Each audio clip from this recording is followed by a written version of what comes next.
वाल्मीकि रामायण कहती है कि जब श्री राम ने सीता को लंकापति रावण से छुड़ाने के लिए लंका पर चढ़ाई की तो उन्होंने नल और नील से एक सेतु बनवाया था।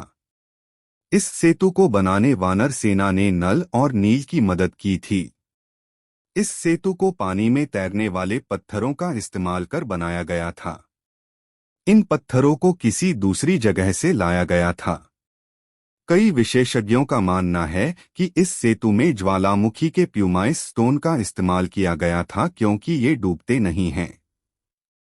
फिर ऐसा क्या हुआ कि राम सेतु पानी में कुछ फुट डूब गया, जबकि उसके पत्थर हमेशा तैरने वाले थे? आज भी वहां से लाए गए पत्थर देश में कई जगह पर पानी में तैरते हुए मिल जाते हैं। ऐसा ही एक पत्थर उत्तर प्रदेश के बरेली के अलखनाथ मंदिर में पानी में तैर रहा है। सब्सक्राइब जरूर करें। श्री राम ने अपनी सेना के साथ लंका पर चढ़ाई करने के लिए धनुषकोडी से श्रीलंका तक समुद्र पर जिस पुल का निर्माण कराया उसका नाम नल सेतु रखा था। दरअसल ये पुल नल के निरीक्षण में वानरों ने 5 दिन के भीतर बना दिया था। इसका जिक्र वाल्मीकि रामायण में मिलता है। रामायण में इस पुल की लंबाई 100 योजन और चौड़ाई 10 योजन बताई गई है।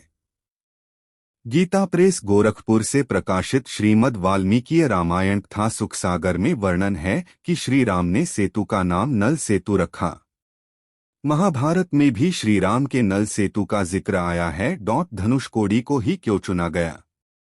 वाल्मीकि रामायण में जिक्र है कि 3 दिन की खोजबीन के बाद श्री राम ने रामेश्वरम के आगे समुद्र में वह स्थान ढूंढ निकाला जहां से आसानी से श्रीलंका पहुंचा जा सकता था।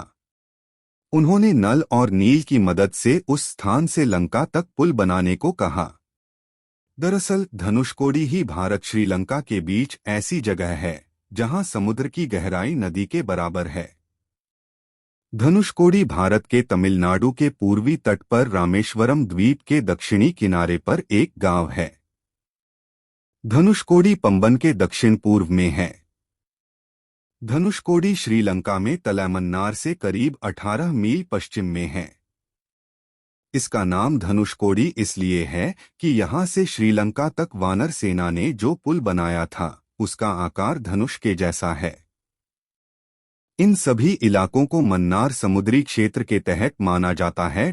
कहाँ है राम सेतु का जिक्र?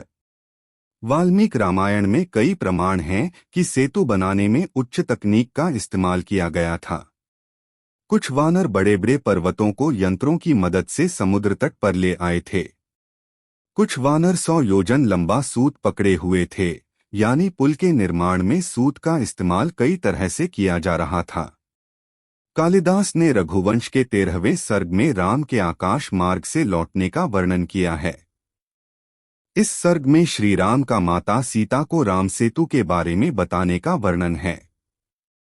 स्कंद पुराण के 3, विष्णु पुराण के 4, अग्नि पुराण के 5वें से 11वें और ब्रह्मा पुराण में भी श्री राम के सेतु का जिक्र किया गया है। समंदर में कैसे डूब गया राम सेतु? राम सेतु के समुद्र के पानी में कुछ फुट नीचे डूब जाने के 2 पहलू हैं। इनमें एक धार्मिक और दूसरा प्राकृतिक है।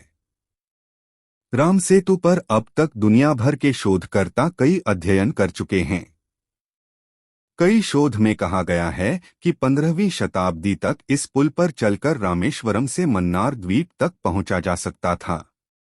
बाद में इस पुल के पानी में डूबने के वैज्ञानिक कारणों में बताया जाता है कि तूफानों ने राम सेतु की जगह पर समुद्र को कुछ गहरा कर दिया।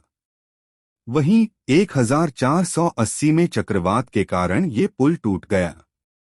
फिर समुद्र का जलस्तर बढ़ने के कारण राम सेतु कुछ फुट पानी में डूब गया। धार्मिक कारणों में बताया जाता है कि विभीषण ने खुद इस पुल को तोड़ने के लिए श्रीराम से अनुरोध किया था।